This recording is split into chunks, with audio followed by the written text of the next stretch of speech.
أعوذ بالله من الشيطان الرجيم. بسم الله الرحمن الرحيم.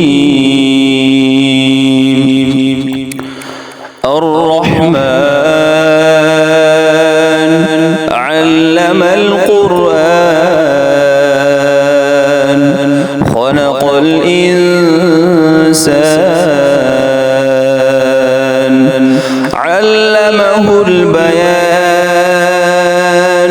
الشمس والقمر بحسبان والنجم والشجر يسجدان والسماء رفعها ووضع الميزان ألا تطغوا في الميزان وأقيموا الوزن بالقسط ولا تخسروا الميزان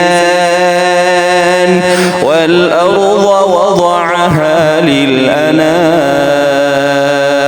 فيها فاكهة والنخل ذات الأكمام والحب ذو العصف والريحان فبأي آلاء ربكما تكذبان خلق الإنسان من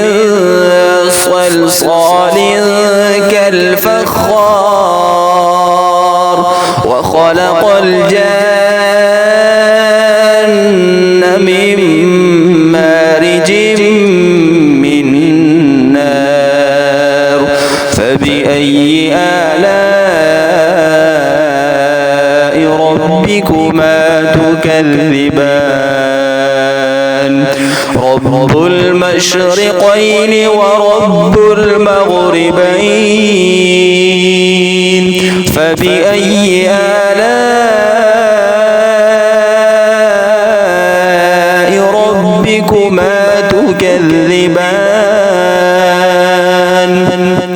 مرج البحرين يلتقيان بينهما برزخ لا يبغيان فبأي آلاء ربكما تكذبان يخرج منهما اللؤلؤ والمرجان فبأي آلاء ربكما تكذبان وله الجوار المنشآت في البحر كالأعلام فبأي آلاء ربكما تكذبان صدق الله العظيم.